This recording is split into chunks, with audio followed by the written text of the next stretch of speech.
So mga katods, good morning. Time check, 5:30 AM. At day 3 na po ng ating Philippine Loop. So from Baguio kanina, heading tayo to Atok. Then baba tayo ng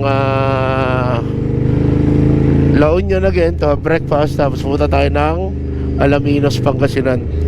Then diretso tayo ng Subic by Zambales. Okay, later na lang mga katods at madilim. So mga katods, kasalukuyan na natin binabagtas itong Bontoc Road papuntang Atok. Then syempre hindi tayo makahataw kasi puro akyat non-stop. Then dyan tayo mamaya pagka nandun na tayo sa half tunnel. So mga katods, sa Atok na tayo, no? Tumila ng ambon. Then kanina grabe ang fog. Dewata, Kambingan. So syempre pag ganito gapak lang tayo. Nakabakbak naman tayo pa konti-konti, pero konti lang.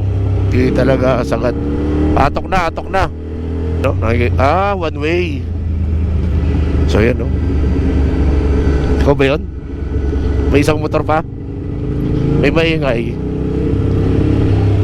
Para mabilis yan. So balik lang tayo mamaya mga katods, ano? So kasi mga katods, may araw na. At ayan, ang ganda ng ating view papuntang Atok, dun sa former highest point. May nakita na tayo gasoline station pabalik. Doon tayo magpapagaso. At kailangan natin yun sa ating checkpoint. Yeah, for now, enjoy the view. Napakaganda. Yan na, wala nang ulan eh. Sumarap na. What? Sumarap na nga po mga katods. Ang napakalamig. Tapos pasa pa kami. Ow! 11 kilometers pa, 25 minutes. Basa na rin to mga to, sigurado ako. Yun, no? Ganda ng view. So mga katods, nag-stop over kami dito sa half tunnel. Yan, no? Half tunnel siya. So, Semek Atok. Let's go na ulit. Aray, tuloy ang ligaya. So mga katods, malapit na tayo sa highest point, former highest point. So sana visible para tayo ay makapag-picture na kailangan natin sa yan na pare. Eto na tayo, yung bilihan ng pasalubong yan. Yan. Ayun, pwede pala. Hindi naman pala matarik. Doon taas tayo. Ako muna. Kasi ikaw, makakaikot naman tayo dito. Op, yun.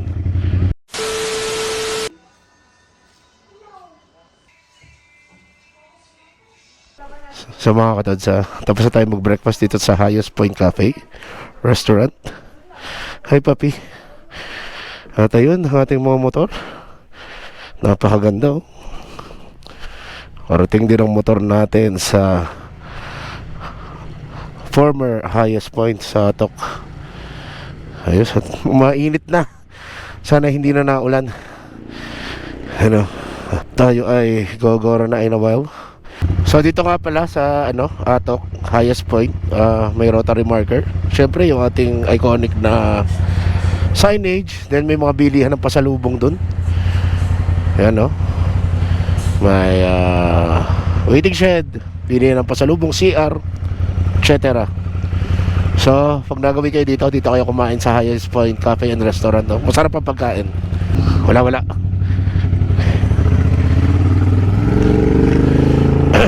So pababa na tayo mga katods, ano? Sana hindi na po umulan, Lord. At talagang ibang-iba na ang kalagayan natin. Nagpalit tayo ng gloves tsaka ng balaklava kasi basa nga. Pero yung t-shirt hindi na tayo nagpalit. So pag malapit na sa half tunnel, open tayo ng camera. Parang may mini Banawe rice terraces, no? Dito sa lugar na to mga katods, ang daming Tamaraw FX. Yun, no? Yan daw ang reliable na sasaksihan dito sa may Atok, Bontoc, ganyan, Sagada, Puro ganyan daw. Ano? Ano, isa, dalawa kanina. Ito, palima na to. Wala pa tayong 10 seconds eh, 5 na agad ang nadadaanan natin. So enjoy na lang natin ang ating traverse. Yan na ang half tunnel Atok. Ayan o, napakaganda mga katods. Yung uka ng bato pag ganun eh, no? Grabe. So ganda. So balik na lang tayo pag nakababa na tayo or magpapagas na. Okay, balik muna tayo ulit mga katods. At napakaganda ng view oh. Ito ang binabayaran dito, Barangay Abyang. Oh, napakaganda. Enjoy natin ito kasi kanina maulan tapos mahamog. Ayun, enjoy natin tong view. Mamaya naman kasi puro expressway tayo. Wala tayong mapapala doon. Walang bisa. So plano natin mamaya puro expressway tayo, no? Iwasan ko muna yung mga national road kasi nagkakawala kami ni Raul. So from baba ng Rosario, we will go to TP Lex, then exit ng Rosales, Carmen, then punta ng Alaminos Arc, papagas, then balik tayo sa TP Lex using Paniki exit, then diretso na tayo ng SCTEX sa Pasubik, then Picture Arc, then yun, go home na. That way tipid-tipid kami sa oras at medyo madaming pahinga bago umuwi ng Batangas City. Grabe mga katods, napakaganda oh. Nakikita nyo ba yan? Napakasarap, smooth. Ano mo, may ano pa, may mga rice terraces pa. Hindi siya ulan. Huwag paranoid. Napaka-foggy. Kanina lang maganda, ngayon foggy na naman. Foggy afternoon ba ang tawag dito? Gunggong! Barinig kita sa mukha eh. I don't know. Hi! Up. Dito tayo. Hanapin natin si Raul. Yun, mahirap na eh, baka mawala to eh, mabangga pa. Grabe no? Grabe ang fog. Pero buti naman wala nang ulan. Ay, thank you Lord. Ganda ng view mga katods oh. Grabe. Woo! Tuloy ang ligaya. So dito tayo sa fuel station, ano, 95 po, full tank. Oh my God! Wow! So mga katods, dito tayo sa fuel station ng Atok. Kailangan kasi natin yung resibo na may address, Taguras Fuel Station. So pagas muna tayo, then continue head down tayo. So mga katods, tapos na tayong pagas. Tuloy ang adventure natin, ano, pababa. Then via Cannon Road, baba tayo ng Rosario, La Union, TP Lex, Carmen, Rosales exit. Let's do it. At sa wakas, nakababa na rin tayo ng Atok mga katods. So dito na ulit tayo sa La Trinidad, Benguet. Ay, thank you Lord. So kakaliwa tayo somewhere here upang makapunta tayo sa Cannon Road. So back to Baguio City tayo, no, mga katods. Dudukutin lang natin itong papuntang Cannon Road, pababa ng Rosario. At syempre, first naman nating mag-vlog dito. Hindi yata ako nakapag-vlog dito nung dati kasi hindi pa ako nagpa-vlog nun, ang alam ko So let's see anong meron dito sa Baguio City mga katods. Yun naman, nakalagpas din sa mababagal. So dito sa Baguio mga katods, madaming rotonda. Kaya hindi ako nakakaalis dito nang walang Google Maps. Mapera lang pag galing sa condo, alam ko na paano pumunta ng Burnham Park, ng SM, ng Sunset, at pa nag-Benga Park. So tayo, left side. Here po. Yan o, rotonda na naman. So, malapit na tayo sa Cannon Road na mga katods. Makikita na natin ang Lionhead. So, here we are mga katods, Cannon Road. Papuntang Lionhead, then pababa ng Benguet, then Rosario, La Union. So pretty. Masakit na naman ang puwet ko mga katods. What the fuck? We've been on motorcycle na siguro for 4 hours. 5 o'clock, 9 o'clock na ngayon, 9:30. 4.5 hours na. Pero good thing naman mamaya, konti na lang ang aming national road. With 3 hours of sleep, hindi maganda to. Pero the view is spectacular. Napakaganda. Yan, daming umakit ng Baguio bukod sa malamig. Ganda ng view, nakaka-relax. Nakakatanggal ba ng worries mo of the world. In a short while, makikita na rin natin yung Lionhead, I can feel it. Malamang ito na yan. Iyon, sabi sa inyo andyan na yung iconic na Lionhead. Kaso lang, nilagyan nila ng harang. So hindi makapark ang motor at kung ano-ano.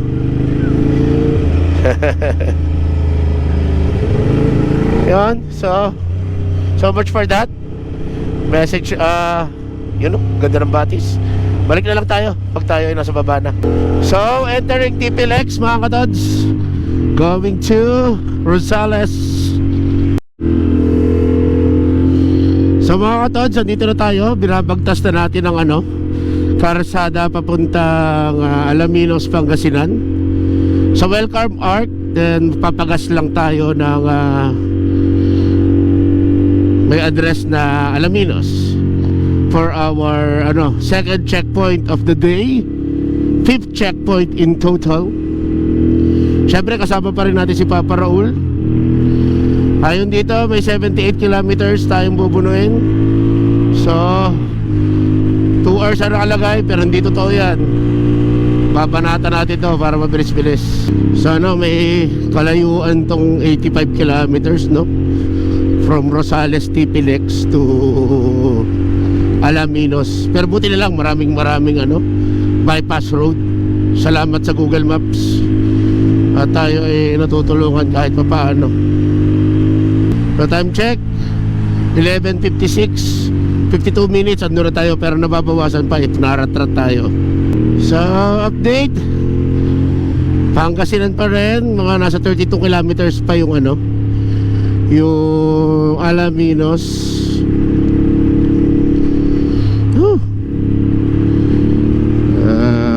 Pagka ganitong may ginagawa kayo mga katods, lalo na sa pagmumotor, just keep your eye on the goal.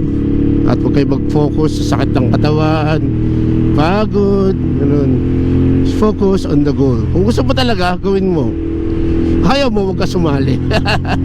Ganun lang yun. Boss Ironman and Philippine Loop is not for everyone. Same as track racing. Hindi yan para sa lahat ng mga rider. May mga rider kasi na gusto tambike lang, bumili ng big bike, pero hindi naman lalayo. Alam mo yun? May mga rider din naman na paulit-ulit ng pinupuntahan lugar. Ako kasi personally I have nothing against those riders, pero ako bumili ako ng big bike. Gusto ko kasi lumayo. I want to explore places in 2 wheels. Yan, lalo pag ako lang mag-isa, ganyan. Mas pinipicturean ko nga yung motor ko sa places kaysa sa sarili ko. So malapit tayo sa Alaminos na mga katods. Woo! Second checkpoint of the day, 5 in total para sa ating North Loop segment ng PH Loop. City of Alaminos. Lampas muna tayo, hanap tayo ng gasoline station, then balik tayo for picture. Yun, butit mayroon agad gasoline station na testing. Meron dito, yun, premium. Okay, 95. Gas station done. Balik tayo dun sa Arc para magpa-picture. Talagang mainit lang ngayon, ano mga katods? So hot. Yes, pa-picture lang tayo dito so we can go on with our life. Okay.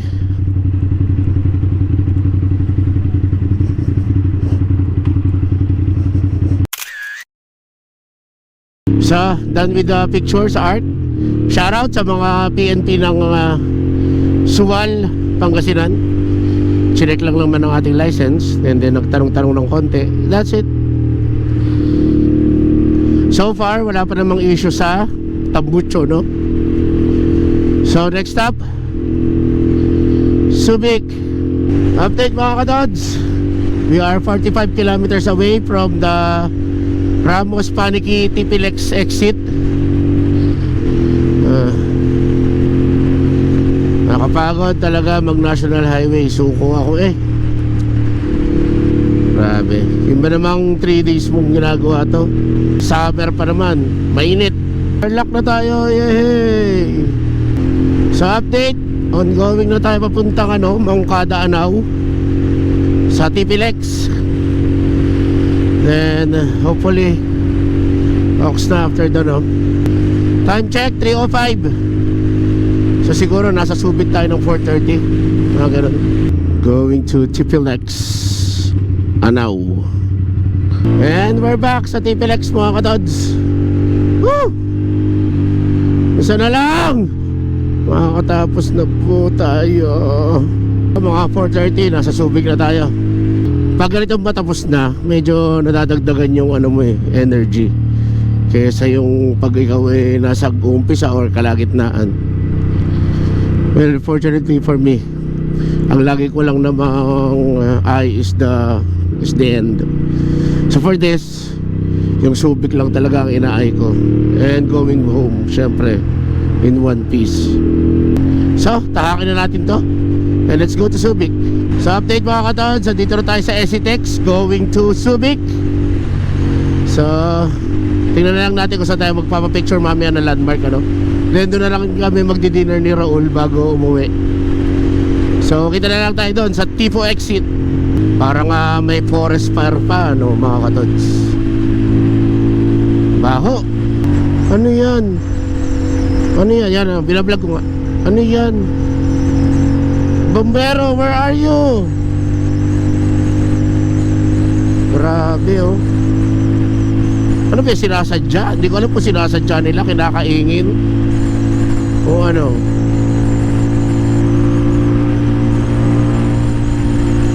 Grabe. Ang lawak naman ng nila. Yun may mga kalbo na. Baka sinadya nila yan mga katods. Ayun, may tao.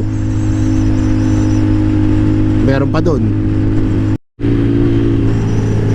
Yan Raul in the house. Woo! A very very long way going to Subic mga katods. Pero at least last na. Then Gora na tayo. Laya na tayo sa North Loop. Checkpoints 1 to 6. The mighty gates of Esitex. Gago! Ang ganda talaga nito mga katods. Parang hugis. If you know what I mean. Hugis puke. Yeah boy. Ito na tayo sa Tipo Tollgate mga katods. Tingnan natin kung tayo madadali ng overspeeding. Yun, good. Totoo ang totoo ang alamat. Nako, hindi na naman gumana. Hayop na yan. Si Ate Chicks Sana all. All good naman. Walang nanghuli natin. Walang overspeeding. So, good na good. Sa parang gate. The gate of Subic. Siyempre, ang iconic Subic Tunnel.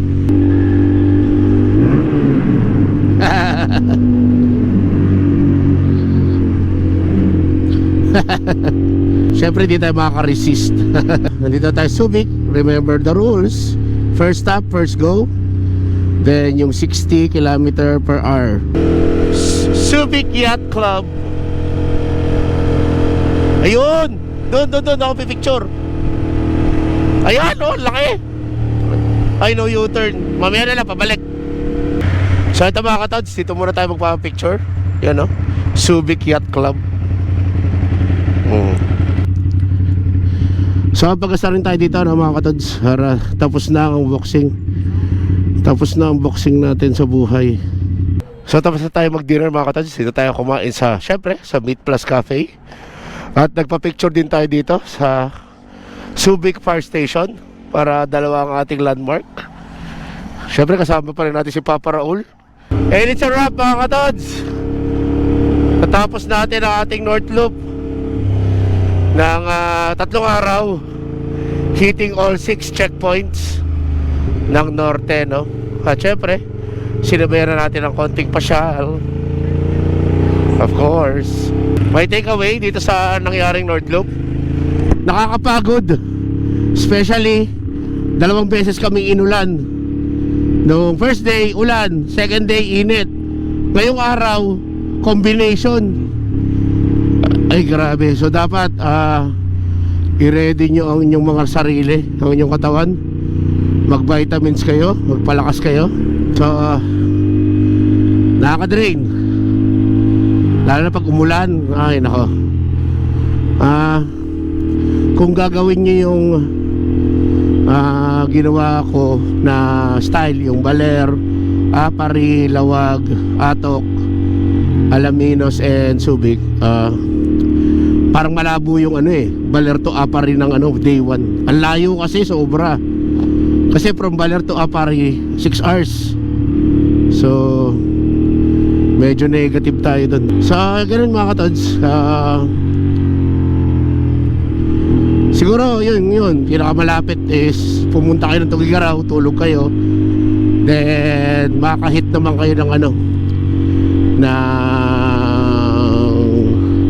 A2 ng dalawa, Apari at Lawag. Imposible kasi ang Atok kasi Lawag to Atok is 6 hours, diba? So kung doon ka aabutin sa mga Besang Pass ng gabi, mahirap. So tingin ko, tulog na lang kayo sa Santa Cruz. Then yun. Very fulfilling po ang ating ginawa na North Loop ng Philippine Loop. What? North leg pala ng Philippine Loop. Sulit naman ang natapos natin ang North Luzon leg ng Philippine Loop. So that's it for today's vlog mga katods, Maraming salamat kay Papa Raul sa pagsama sa ating dito sa North Luzon leg ng Philippine Loop. Although kahit hindi siya kasali. Thank you. Pasensya na rin kung tayo nabasa ng rain, Syempre, maraming salamat din sa inyo mga katods na nanonood at walang sawang sumusuporta ng ating mga video.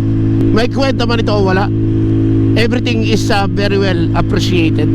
Syempre may tunnel, bibira tayo, And again mga katods, ito ang inyong Batanggenyong BJ Lovage Moto saying signing out, babush! And happy looping sa inyo mga katods. Woo! Here we go! Para sa inyo. Suave. I'll catch you on the next video.